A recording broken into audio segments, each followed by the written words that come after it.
Welcome to the Author Corner, our chance to meet the authors you'll want to read. I'm Stephanie, and I am so excited today to be joined, well, he's a repeat guest. He's been here before because he's so incredibly prolific. Author and friend Michael Vecchione, author of the Fallen Angel book series, a crime fantasy, and so many other things. So excited to have you. Thank you very much for having me back, Stephanie. Love having you here because, before the show we weren't even just talking books, we were talking restaurants. So now I have a list of places I've got to hit. Well, I'm happy to help, so I'm glad that you try the ones that I suggested. Absolutely. You'll really love them. Absolutely. You helped me with that. You helped me with great reading material. Yeah. You're liking everything here. Wow, thank you. Thank you. Before we get to the books, tell me a little bit about you and your past, because that's going to lead right into the books. And I mean, I know it, but for our viewers. Well, I'm an attorney, and although I stopped practicing once I left the DA's office in Brooklyn, where I spent probably 30 of the 40 years that I practiced law. 10 years I did private practice myself, but when I did a stint in the DA's office when I left law school for about 8 years.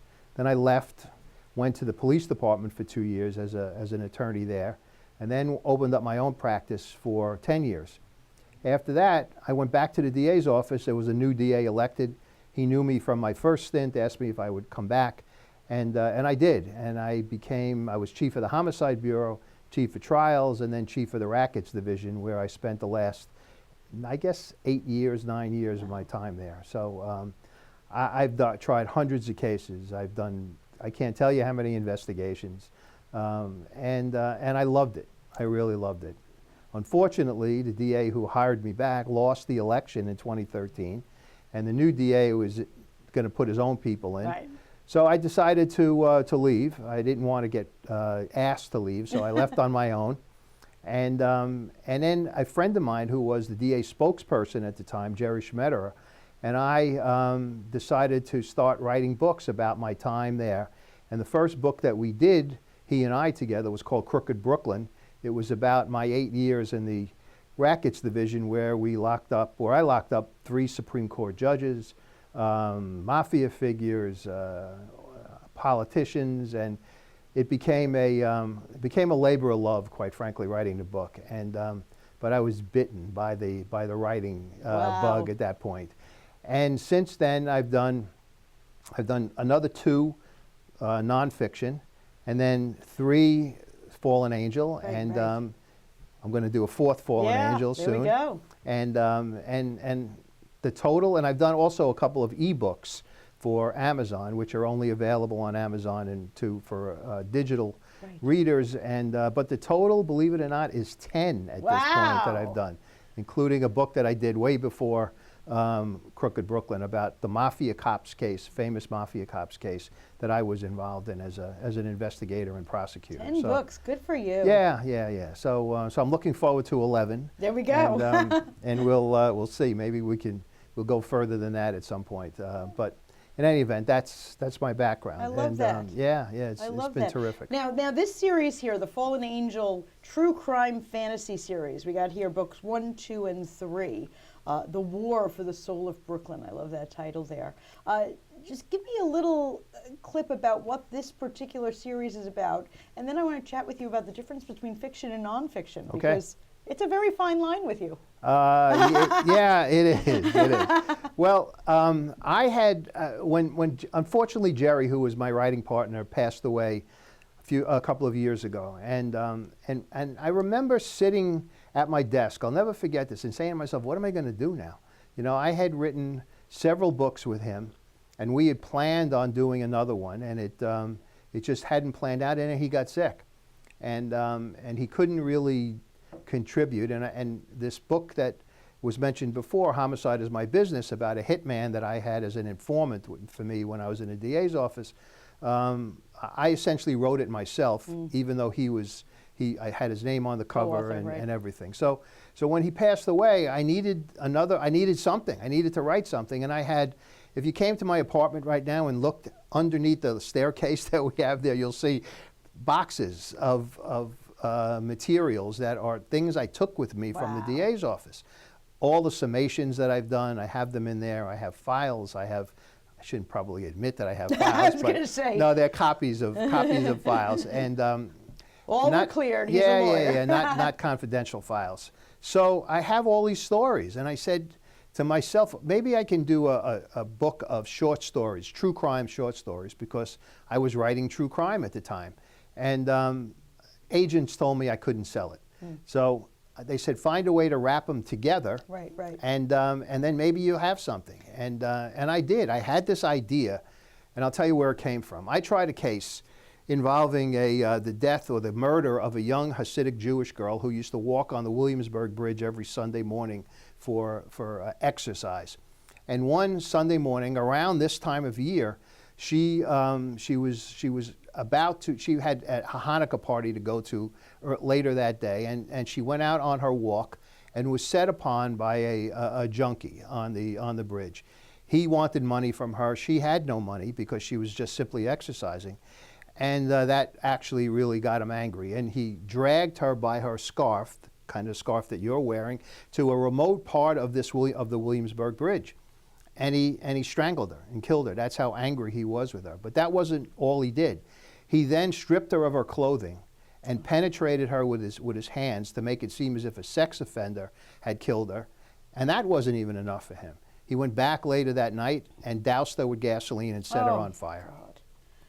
The case took about a year before an arrest was made, and I ultimately tried the case and convicted this guy. And when I summed up to the jury, I said to the jury that it was such a horrific situation, the terrible, terrible scene, that it was as if the devil had come to Brooklyn and committed this crime.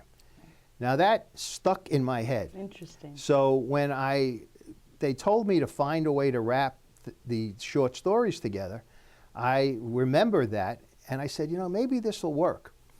And I wrote a proposal, and I took it to you. I sent it to you. Yeah, I remember, and I loved it. Yep, and you said to me, not Mike, I love this, the editors love it, but I want you to write 3 books as opposed to 1 book, a series. Keep going with it. So that's how it came about. So Fallen Angel, the series, all of the crimes that the devil has instigated in the book, and that the prosecutor in the book, who is his nemesis, by the way, his name is Michael Gioca, and he happens to be the chief of the rackets division of the Brooklyn DA's office. So little blur. Yeah, all of the crimes are cases that I personally handled. I investigated, I tried, was involved in. So I called the first book a true crime fantasy because the crimes were true, but the whole story that ties them together was a fantasy in terms of Satan coming to Brooklyn and doing this. So that's how Fallen Angel came about, and the boxes have not been depleted yet in terms of stories. So it's fiction. The devil part is fiction. Correct. But the actual crimes that are happening in these books are things that you tried. Yes, exactly. You know them intimately. Exactly. You didn't even have to make them up because you've got all these boxes under your staircase. Precisely. And believe it or not, during the writing, I would pull out an old summation that I had for one of the cases just to refresh my memory as to what I said. And of course, I changed the names of the the characters to protect us. But the crimes themselves, the circumstances for the most part around the crimes are all true. So it was to me a way of kind of melding both the nonfiction and the fiction. And I have to say, to people who I have talked to who've read these books, they really love them. Yeah. They really love the books. So no, I get that. I get that because, but I have to ask you, and this is going to sound like a really weird question, but I mean, you've dealt with some of the worst people that have ever walked. I mean, I don't even know how you sleep at night. What you've actually seen, everything that I've read here. Yes. You've actually been a part of. Yep. And I know that it is fictionalized in that the devil is part of all these crimes. But I mean, what makes bad people bad? I mean, is the devil walking around in Brooklyn? I mean, this is really bad stuff. Well, evil comes from somewhere. Yeah. It's not something that just is is there. It's gotta. It comes from somewhere. And people have asked me this question before about the evil and where does it come from. And I'm a staunch Catholic, and I believe in Satan, and I believe in how he came about and how he came to be, and what his mission is. And his mission is to create as much chaos and to unleash as much evil as possible, because that's what he is. That's how it's innate for him, and that's. And quite frankly, Stephanie, I got to tell you, there were times when as I did with this case, I look back on some of the things that I did, and even at the time they were happening, and say to myself, how could somebody do this? Right. How is it possible for someone, to do this? And the opening story in book 1, where a young woman coming back from work, she was a social worker, and she is set upon by 3 guys on a street outside of her apartment building in Brooklyn, and the theft was of her pocketbook, and she wouldn't give it up, and she wound up having a knife driven entirely through her body. I'll never forget the case because it happened on a street around the corner from where I grew up. Oh, wow. And I played ball on that street. I knew people who lived on that street. And when it happened, I said to the district attorney, I was in charge of trials at that point. I was not in charge of the homicide bureau. I had been moved on. And I said to the DA, when that arrest is made, because I was confident an arrest would be made, I want to try the case. And he said to me, why? Well, you got other things to do. And I told him, I said, I grew up on that street. It's very personal to me that I do this. I need to do it. And sure enough, when the arrest was made, he said, okay, it's yours. And but can you imagine having a knife driven right through your body for the sake of, I think it was maybe $30 in her purse? Oh. The one thing about it that you can't say that there are good things that come about from these cases, but I won the case, and I'll never forget her dad, who was a music teacher in New Jersey. And he and I got to know each other very well during the trial. And he said to me, he, at the end, I'll never forget the hug that he gave me when I convicted this guy. And he said, you did, her name was Amy Watkins. She said, I think Amy now can rest in peace. And thank you. And I said, well, this is why I do this. It's why you don't make a lot of money being a prosecutor, but I do this, and I did it because of what I was able to do for people. And Mr. Watkins really hit that. He hit home with that whole thing, and with his comment, and I'll never forget it. So yeah, I've seen some really bad people. I can't some really even bad imagine people. Yeah.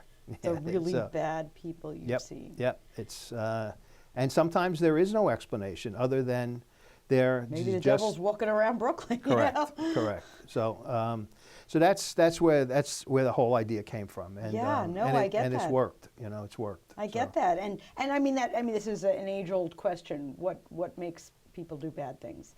And we could try to answer that question till the cows come home. Yeah. I don't know that we'd ever get an answer. Right. Although, your answer here is not really a bad one. That's not far off the mark. Yeah, probably. because how many times have you seen or read about a horrific crime and say, how is that possible? How did that happen? Exactly. Who could do that to someone? And the answer is. Yeah. Maybe. So we got 3 volumes of finding out what makes bad people do bad things. There you go. Absolutely. So these in many ways are focused on, I'll say the perpetrator in what's going on. That's what's tying all of this together. Yeah. You have an ebook that's out that you kind of took a different side. In The Sculptress, you speak for the victim. I do, because I represented her. Yeah, can you tell us a little bit about that? That was so fascinating, just because it was a totally different point of view. Yeah, before I went back to the DA's office the second time, I was wrapping up my practice. I had to send cases out to other lawyers because I was planning on going back to the DA's office. And I'm in my office one afternoon. It was probably about 4 o'clock in the afternoon, and I get a call from what's called the 18B panel. It's the panel that it's the panel that administrates the lawyers who give up their time at a very, very low fee to represent indigent defendants. And I was on that panel for 10 years, and I was part of the homicide panel. So I would get the worst of the worst cases in terms of these guys. So I get a call, and I knew the administrator, and she said to me, Mike, we need you to take this case. And I realized after I learned about it why they wanted me. I was experienced enough to be able to handle a case that was kind of unusual, very unusual at the time. And she said that the victim is at Kings County Hospital. She's there because she's injured, and the judge is on his way. They're going to do a bedside arraignment, and we need you there. I said, okay. Got in my car, drove out to Kings County. I walked into her hospital room, and expecting to see someone in bed or with handcuffs, in some injury, because the crime was that she had killed her husband. Right. I walked in, and there was like a mummy in bed. She was completely covered with bandages, hands, and her face and her head. Well, I learned later on that was because there was a fire involved, and the way that she defended herself, which caused the death of her husband, was that she had thrown, because she had nothing else at her disposal, he was going to kill her. And there was paint thinner in her apartment because the painters had left this can of paint thinner, and she threw it at him to get him away from her, thinking the noxious odor would drive him out of the apartment. It was not terribly successful because he kept coming at her, and she lit a brown paper bag with the stove and kind of was thrusting it at him, get out, get out. And it finally happened. He left the apartment. When she closed the door, she heard screaming. What had happened is she inadvertently touched the sleeve of his jacket where he was doused with the paint thinner, right, and he caught on fire. Oh my She God. opened the door and heard him screaming. He had run down to the neighbor's apartment building, kicked open the door. She ran down and found him in the neighbor's bathtub trying to put the fire out. He was engulfed in flames. And she went try to put the fire out with her hands and destroyed her This is the man who was hand. just trying to kill her. Correct. So she's trying to put his fire out. That's why she was an unusually wonderful person. I came to learn later on. Yeah. And she was a sculptress. Oh my God. At the end of the day, her hands were destroyed. She could never sculpt again because of that. So I get the case, and wait. Yeah. Before you get to, so the man's her husband is trying to kill her. Right. She accidentally Sets him this on fire. Yes. And then she tries to save his life and tries to put out the fire and she's totally burned. Correct. Okay, and now you walk in and the case is what? The Against her? The case is against her. She's the defendant. And I said to the nurse, who was there, I said, "Where's the judge?" And they said, "Well, the judge was on his way, but the police determined that they couldn't fingerprint her because her fingerprints were totally burnt off my gosh. from the fire. Right. And you can't do an arraignment unless you could check to see what the past criminal record is." So I introduced myself. I was able to talk to her for a little bit and told her I would come back and I'd get to meet her. It took months for the fingerprints to come back. Wow. And she was in the hospital essentially handcuffed to the bed for all of that time because she was injured. To make a very, very long story short, I got to know her very well. Yeah. I was able to finally, by the way, the DA's office in the interim indicted her for murder, which was, to me, was just insane. How could she was defending herself in her own home? That's what I'm hearing. And so they indicted her, and the first time she was able to get to a judge, in front of a judge, was on the arraignment of the indictment, when she was now facing felony charges, murder charges, correct. And I was able to convince the judge, who I knew, but that had really nothing to do with it at that point, to give at least set low bail. And I laid out all of the story. Now, keep in mind, the husband was not a great guy. He doesn't sound that way. No, they were married very, very young. He was okay in the beginning and then went off to the army because he couldn't get a job. when he came back from the army, by the way, he deserted at one point and then went back, and she was worried about him deserting because she felt that once he was arrested and gone back to the army, that they were going to treat him really poorly because of the desertion. Right. So that's how much empathy she had and how much love she had for this man. And he went away. He went he was in Germany. He spent 2 years or so in Germany and came back, but didn't come back as the person she knew when she married him. Came back as this drunk, addict, a drug addict, very vicious, angry all the time, and he took it out on her. Oh. And for years, he just simply beat her whenever he was drunk, and sometimes when he wasn't drunk, just because she was there. Right. So she finally was able to get him out of the apartment and separate herself from him at one point, but he kept coming back because they had 2 sons, and he wanted to see the sons. And she said to me, you know, I love them. And I couldn't keep him from the 2 sons. And while he would be in the apartment, she knew what was going to happen. He would wind up visiting his sons and then wind up beating her up. Finally, she sends the sons away to live with relatives because she knows that she knew that this was not a good environment for them. And she had still loved this guy, if you could believe it, Stephanie. She loved him. And every time he would come back to her and beg her to take him back, she would do it. She would take him back, but then that day, he would start beating her again, and that would be the end of that. So this was the culmination. This day was the culmination of years of abuse. And she, this is one thing I think is very important, is that when he came there this particular day, the day of the death, she was able to get out of the apartment and get to the 79th precinct, police precinct, which is not that far from where they lived. And she had an order of protection, and she had it in her pocket. And as she was entering the precinct, she was taking it out, and the desk officer saw her. He knew all about it because she had had this guy arrested many times before. And he said to her, stop, take that effing piece of paper out of here and work it out. And he did nothing. Nothing. She made her way back to her apartment building. The husband was waiting outside. He knew that she had gone, and he started to bash her head against the side of the building. Oh my gosh. She got upstairs thinking she could get into the apartment without any problems, except that the door lock was broken. She lived in public housing. She had asked maintenance to fix it. They hadn't. And the way she was locking her doors, she took a leaf from a dining room table and put it under the doorknob. Oh my gosh. And she couldn't get it fast enough. Right. He came in, and the rest is history. It's a great, you know, I read the book, and what a view of battered woman syndrome. Yes. You know, and it really is.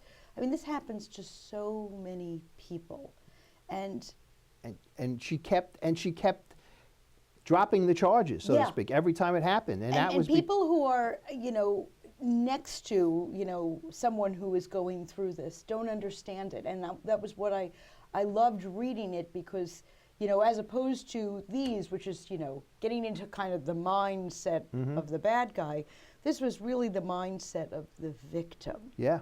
And it was eye-opening. It really was eye-opening. Well, thank you. I hoped it would be. And I think it's important for people to read and understand. It is. And, you know, Stephanie, I had tried a lot of cases by that point, but I had never tried a case involving a battered wife or a battered woman. And I knew nothing about the battered woman syndrome. Yeah.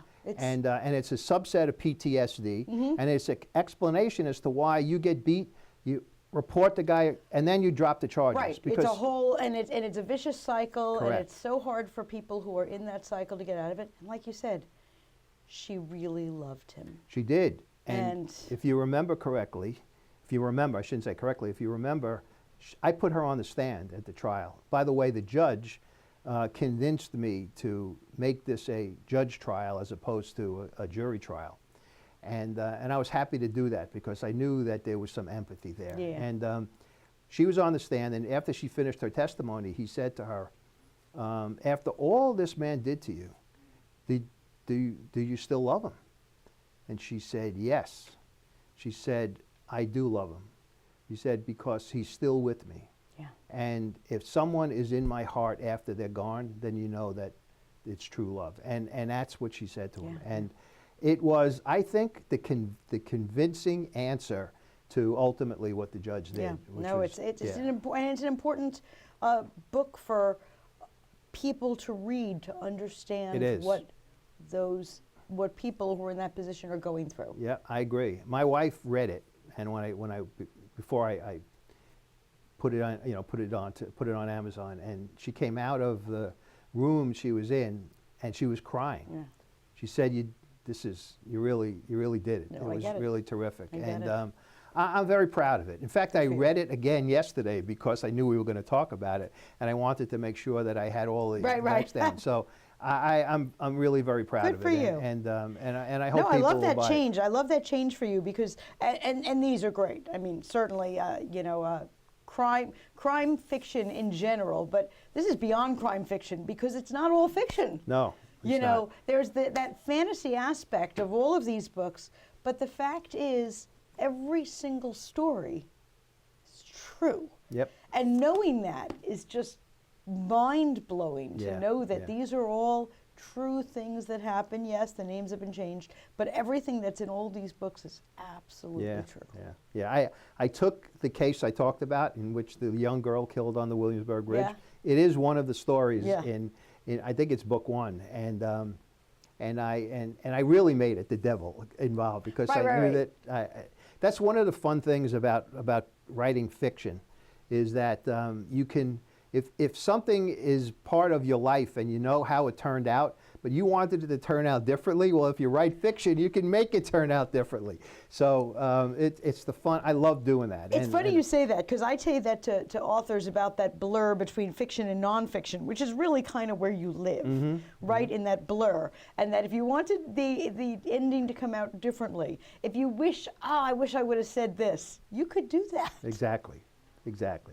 That's why I really, I'm very happy that you gave me the opportunity Yeah, to do no, this. my And pleasure. These are Yeah. fabulous books, but how many more boxes do you have under your stairs? I mean, what more is I got enough. I did a case involving I mentioned it before, the mafia cops, which were two corrupt detectives for the police department who were killing people on behalf of the mafia, and they were doing it for a long time, for about 10 years before we stopped them. And I'm thinking that if I get the devil involved in terms of corrupting these guys, then maybe I've got the part of my next book, the opening. There we go. There we go. Yeah, Well, so- the casting director is going to be calling a whole lot of actors Yeah. soon. That's the goal. Well, I hope so. The book 1 is optioned, and there is a pilot, and where my agent out in Hollywood is All right. has taken it out into the marketplace. So Fingers crossed that all those that don't read will eventually watch. yes,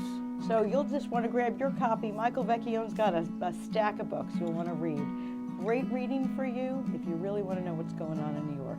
Thanks for joining me. We're just books up on a shelf. Try to understand this if you can.